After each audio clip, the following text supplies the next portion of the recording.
मोर मोरनी की कहानी अगर आपने सुन ली तो घर घर में लड़ाई झगड़ा नहीं होगा। एक जंगल में एक मोर और मोरनी रहते थे। उस जंगल में मोर मोरनी हंसी खुशी बड़े ही आराम से रहते थे।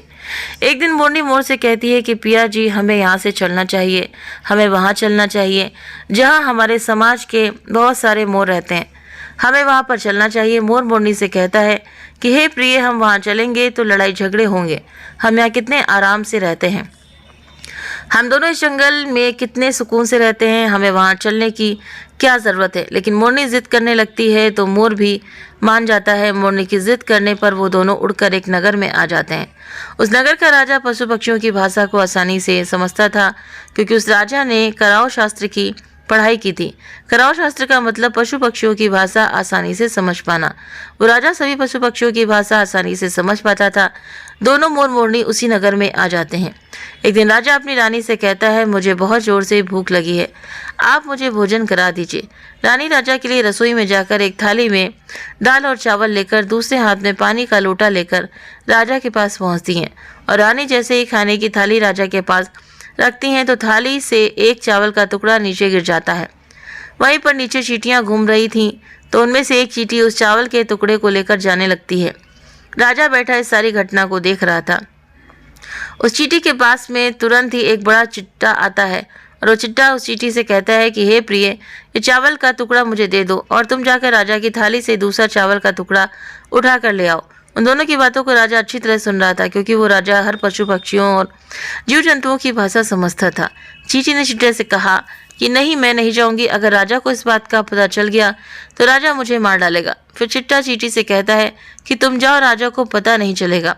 चींटी जाने की कोशिश तो करती है लेकिन आधे रास्ते से वापस चली आती है और चिट्टा से कहती है कि नहीं, मैं नहीं जाऊंगी, क्योंकि हो सकता है कि राजा को पता चल जाए और राजा मुझे मार दे। राजा उन दोनों को देख रहा था तो चिट्टा को इस बात की शंका हो जाती है कि राजा हमारी बात को समझ रहा है। चिट्टा फिर चींटी से कहता है कि देखो, लगता है राजा हमारी बात को समझ रहा है, राजा ने हमारी बात सुन ली है, इसीलिए राजा हम दोनों को देख रहा है।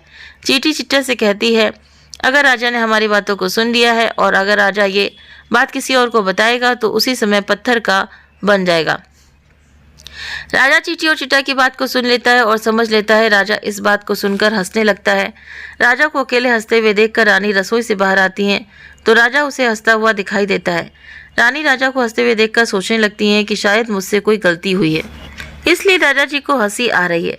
रानी राजा के पास आती हैं और कहती है, महाराज, क्या मुझसे कोई भूल हुई है जो आप इतने जोर से हंस रहे हैं? राजा रानी से कहता है कि नहीं नहीं, ऐसी कोई बात नहीं है, मुझे बस यूं ही हंसी आ गई। लेकिन रानी जिद करने लगती हैं और कहती हैं आपको मुझे बताना ही पड़ेगा कि आप क्यों हंस रहे थे। राजा बार बार मना करता है, क्योंकि राजा को पता था कि चींटी ने कहा है कि अगर मैं चींटी वाली बात किसी को बताऊंगा तो मैं पत्थर का बन जाऊंगा। इसलिए राजा रानी को ये बात नहीं बताना चाहता था। लेकिन रानी बार बार जिद करती है और कहती है अगर आप मुझसे सच्चा प्रेम करते हैं तो मुझे बताना ही पड़ेगा। अब राजा को कुछ समझ नहीं आता है और राजा सोचता है कि अब ये बात मैं रानी को बताऊंगा तो मैं पत्थर का बन जाऊंगा, और अगर मैं ये बात रानी को नहीं बताऊंगा तो रानी का मेरे ऊपर से विश्वास ही उठ जाएगा। अब राजा को रानी के हट के आगे झुकना पड़ता है, क्योंकि बाल हट और स्त्रियां जो त्रिया हट होता है, दोनों के आगे अच्छे अच्छों को झुकना पड़ता है। अब राजा रानी को कहता है कि ठीक है, लेकिन सुनो रानी, अगर ये बात मैं तुमको बताऊंगा तो तुमको बाद में पछताना पड़ेगा। रानी कहती है कि अभी तो आप कह रहे थे कि कोई बात नहीं है और अभी आप कह रहे हैं कि मुझे पछताना पड़ेगा। रानी सोचती है कि जरूर कोई रहस्य की बात है, इसीलिए रानी अब और ज़्यादा जिद करने लगती है। तब राजा कहता है कि चलो ठीक है, अगर आप नहीं मान रही तो चलिए, मैं किसी जंगल में चलकर ये बात बताऊंगा। अब राजा और रानी दोनों रथ पर सवार होकर जंगल के लिए निकल जाते हैं। जैसे वे दोनों एक घने जंगल के बीच पहुंच जाते हैं तो अब राजा रानी को सारी बात सुनाने लगते हैं। जैसे जैसे ही राजा रानी को थोड़ी थोड़ी बात सुनाता है रहा, वैसे वैसे राजा पत्थर का बनता चला गया। जैसे ही राजा ने आधी बात रानी को सुनाई तो वो आधा पत्थर का हो गया। राजा रानी को कहता है, हे रानी, मैं आधा पत्थर का हो गया हूँ, तुम बाद में बहुत पछताओगी। रानी ने कहा, हे महाराज, अब तो थोड़ी सी बात और बची है, वो भी मुझे सुना दो। राजा रानी को पूरी बात बताता है और राजा पूरा पत्थर का हो जाता है। रानी की इस जिद के कारण राजा पूरा पत्थर का बन जाता है। अब रानी घबराकर जोर जोर से रोने लगती हैं। रानी उस पत्थर को इधर उधर हिलाने की कोशिश करती हैं, लेकिन वो भारी पत्थर को कैसे हिला पाती। क्योंकि राजा हट्टा कट्टा था। इधर राजा पत्थर का हो गया और उधर रानी जमीन पर सर पटक पटक कर रोने लगती हैं और सहायता के लिए इधर उधर देखकर जोर जोर से आवाज लगाती हैं। इस घटना को मोर और मोरनी दोनों देख रहे थे। रानी के विलाप को देखकर मोर मोरनी को रानी पर दया आती है और मोर मोरनी से कहता है कि हे प्रिय, ये होता है त्रिया हट, तुम्हारे भी इस हट के कारण हम यहाँ आ गए।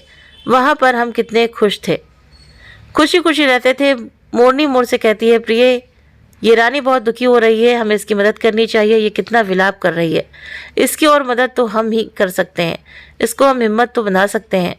अब दोनों रानी के पास जाते हैं और जाकर रानी से कहते हैं, रानी, जो आपके साथ हुआ वो तो गलत हुआ, लेकिन आप थोड़ा धीरज धरिए और अपने आप को संभालिए। आपके पीछे आपका पूरा राज्य है।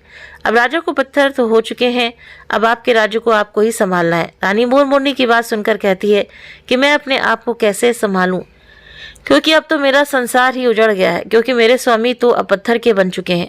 अब मैं क्या करूं? रानी की ये बात सुनकर मोरनी कहती है कि राजा पत्थर के कैसे हो गए। रानी मोर मोरनी को वही चींटी और चिट्टा वाली बात बताती है।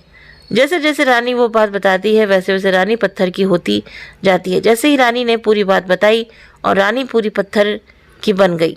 अब मोर मोरनी दोनों बड़े दुखी हो जाते हैं और मोरनी सोचती है कि ये नौबत हम पर भी आ सकती है, क्योंकि राजा भी उस चींटी चिट्टा की बात से पत्थर का हो चुका है और रानी भी इस बात से पत्थर की हो चुकी है।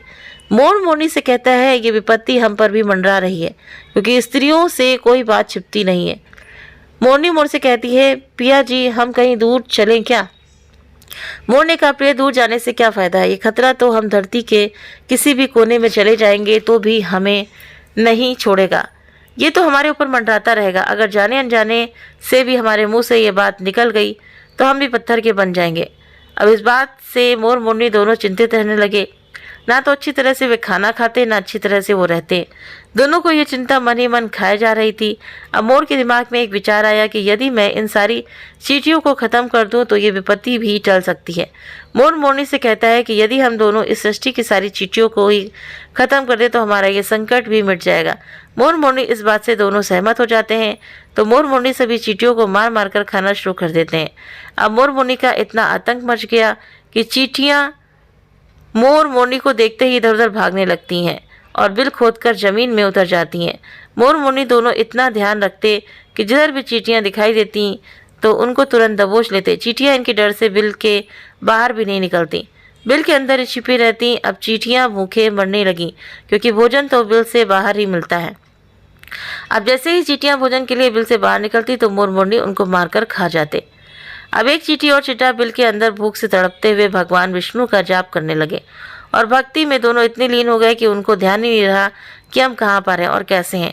दोनों की भक्ति से प्रसन्न होकर भगवान विष्णु वहाँ प्रकट होते हैं और उनको कहते हैं कि तुम्हारी भक्ति से मैं अत्यंत प्रसन्न हूँ, जो तुम्हें मांगना है वो मांग लो। दोनों ने निराधार भगवान की भक्ति की थी, इसीलिए भगवान विष्णु जल्दी प्रसन्न हो गए और उनको दर्शन दिए।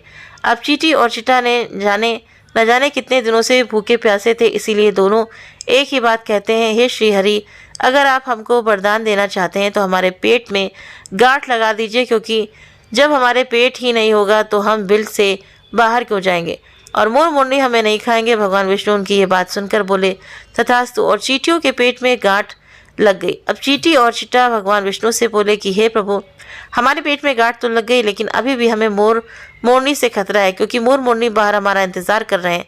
जैसे ही हम बाहर जाएंगे वैसे हमें मारकर खा जाएंगे। भगवान विष्णु चींटी और चिट्टा मोर मोरनी के पास जाते हैं। भगवान विष्णु मोर से कहते हैं कि हे मोर, तुम चींटियों को मारकर खाना बंद करो, क्योंकि इसमें चींटियों का कोई दोष नहीं है। जो दोषी था वो राजा था, क्योंकि राजा ने कराव शास्त्र की पढ़ाई की थी, इसीलिए वो सभी जीव जंतुओं और पशु पक्षियों की भाषा समझता था। उनका रूप बदलने में भी समक्ष था, उन पशु पक्षियों का रूप भी धारण किया करता था, और जब वो रूप धारण किया करता था तो उसके साथ रमण भी किया करता था। और जब वो पशु पक्षी गर्भ धारण करते थे तो राजा उन्हें छोड़कर वापस इंसान का रूप धारण कर लेता था। उन पशु पक्षियों के साथ ऐसी गंदी हरकतें करता था। उसकी हंसी मूर्खता के कारण राजा आज पत्थर का बना पड़ा है।